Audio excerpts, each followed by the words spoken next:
na Luna shoot. Alam mo bakit? Di Renji eh. Tapos wala kang pang-hold dun sa Luna. So, akala all this time, ang clear ng bait ng Blacklist na yung approach. Ito, Jashi, Ogra, tapos biglang Jashi, Luna. Oh. The switch. Wow. Nag-Charlotte pa tayo. Gulat ka. Charlotte. Tula ka pa, sabi mo si Chami yung last pick. Oo. Tinanggal nga yung sarili niyang kabayo eh. Yung First pick pala si Chami. First pick pala, di ba? Wow. right Gulat ka. under our noses. Oo. Grabe. Pero ito medyo matapang yung ina-attempt dito ng FLPH trying to steal yung buff which they failed. Medyo Oo, diba dito si Zekis, kailangan nila mag-push back, kailangan nila bumak away. Dahil nag-invest sila ng time, yet they got nothing. At hindi nag-smite si Zekis. First smite was actually obvious. So ano to, may miscomba na parang sinabi. Hindi, info na kasi. Papunta na yung dalawa na galing sa mid lane. So at best, masasandwich sila ng 4. Oo. Kailangan lang malaman ko sa papunta eh. Pero hindi na lang kinuha, hindi talaga kinuha yung buff. I mean, Hindi na, walang pull Too out late kay na. Jackson. Too Too late. Okay. Ilang beses kasi nangyari na binaban yung Luna against Black. Ilang series na ba una binaban yun eh, no? Yung Luna.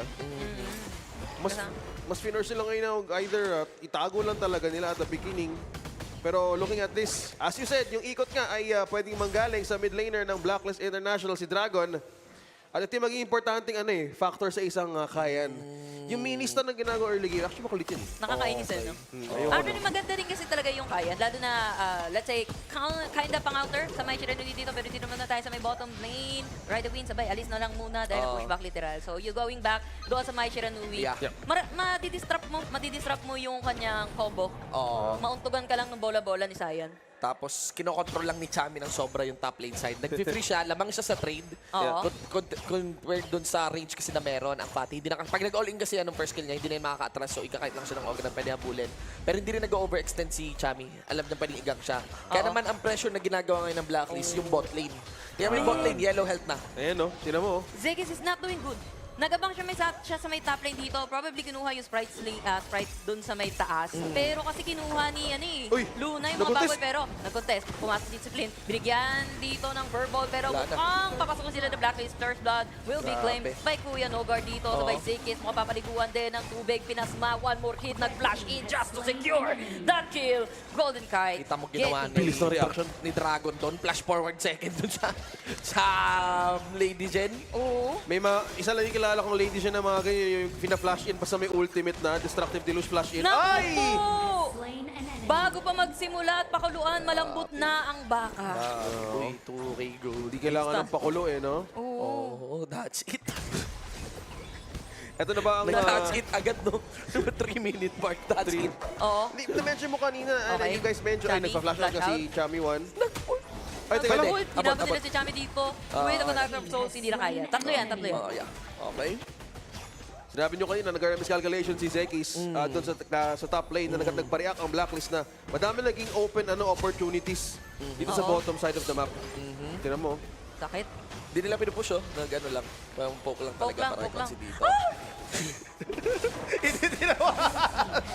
Napareact ka Wala pang doon. no? Naawa ako sa 99% germs. Wala pang ano pa ka, wala pang September, ay wala pang Wala pang October. October. May nakikita ka ng hindi natin Kanina nakikita. bumagsak yung monitor. Kaibigan ninyo. Ramdam ko yung sigaw mo doon eh. Oh, ay parang horror. Eh. Oh, hindi kasi pag ka, di ba? Pag jump kailangan mo talaga ipunin yung passive mo eh. Oo. Para mapagana yung outburst Minadami, eh. ang laki nung Oh. Malaking bagay yung outburst eh. Tili sa play-by-play ni Manjin ito. Nang hina bigla yung kasama ko dito. Wala ka na, wala kang pre-death, wala kang pre-death. Wala! Wala. Mukhang mahuhuli pa sila dito. Si Fierce na slow mo ang buhay. Sabay poke lang for behind. Coming from the side of Blacklist. Nakalis pa rin naman siya. Pero Blacklist, push na to. Yung bottom na to. That was a huge factor kasi considering na may dalawang smite yung FLPH, Kunin yung red. na-force ka agad yung pinaka-importanting ultimate. Ngayon, mas mapapaikot or kailangan mag-double time ang FLPH para makakuha ng magandang vision. Another objective taken away Second red. by Blacklist International. Yep. Parang ano yata. Ewan ko kung naka-damage build si Chami. Piling ko naka-tank build. Piling ko mag-early ominous to. Tingnan natin Kasi yung maganda Off eh, no? lane eh. I think magta-tank build na to. Itatank build eh, no? Ogran. Para salu-saluhin lang yung secret Absorb ring. lang eh, no? Yun yung Na ginagawa Fatih. niya na early pero pinasok nila dito si Kuya Golden Kai. Yun! Infinite vastness pero ano yung ngayon? Yung Wala unbreeded. naman. Yung unbreeded. Wala iba infinite pre. Ano ngayon? May mga, Sabi ko, pati yung kasama natin dito yung mga nakikita mga May mga bagay-bagay. nakikitang bagay na.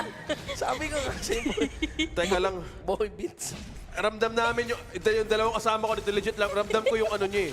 Yung Kung chill gaano, namin. kung gaano ka-importante yung unbridled outburst sa isang Jiang Fei. Oh, Na man, hindi mo pero- sayangin. Teka lang, Just Chi. Just Chi, dancing with two members dito na FFPH. Masyado na malalim. Binatuhan ng furball na hindi naman din tumama. Chami to check everyone out. Pero, respeto naman. Okay. Para sa side ng Blacklist. Oh, ulit ng trip ni Chance. Nag-heal lang sa likod. Parang, si Chance, tinamad Absorb. maglaro ngayon si Chance eh. Bola-bola lang si Chance. Chayan lang muna ako ngayon. Okay ha? lang.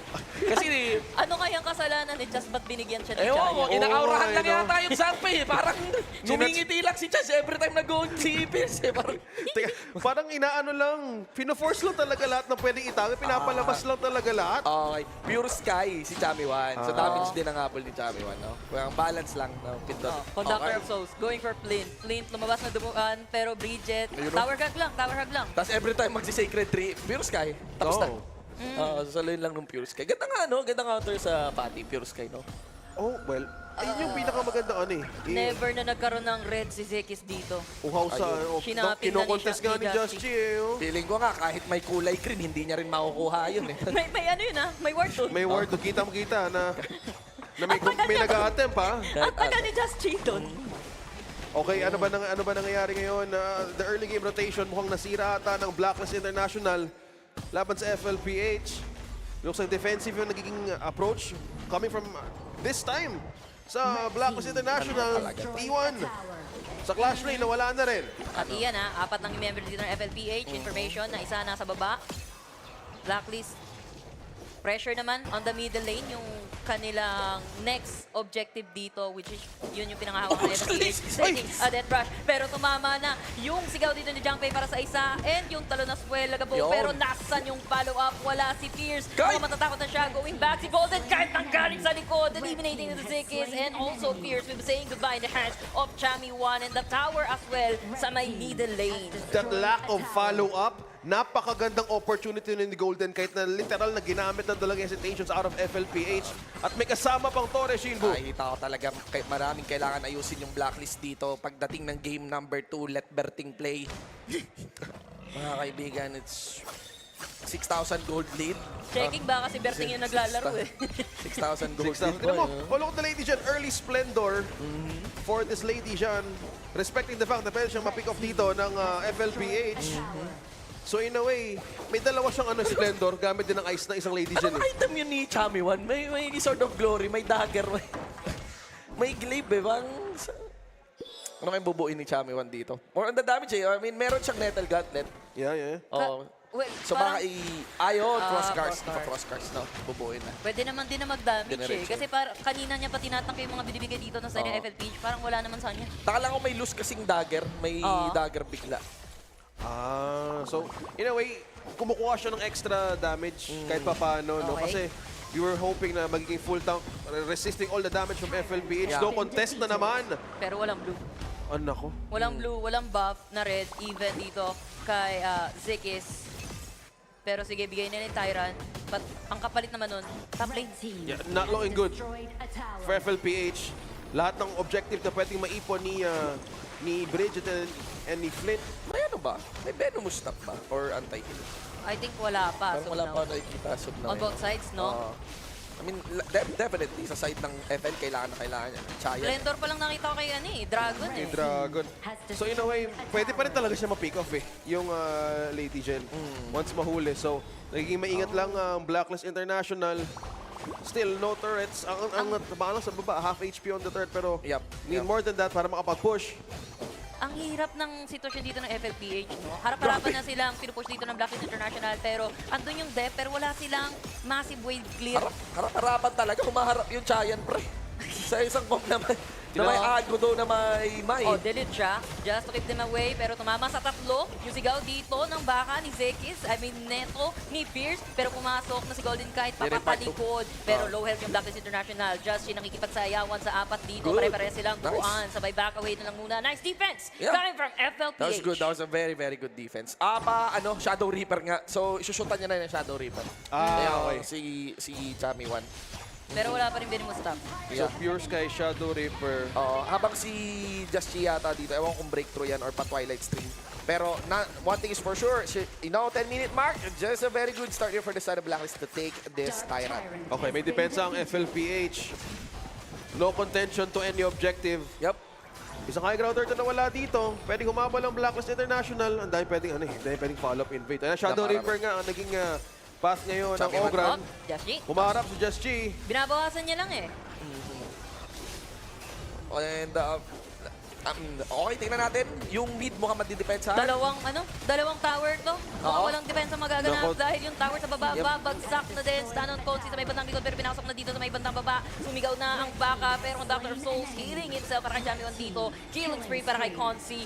Death para kay Consi pala. And that's gonna be the death for the base. Blacklist International, 1-0. Dominating start by Blacklist.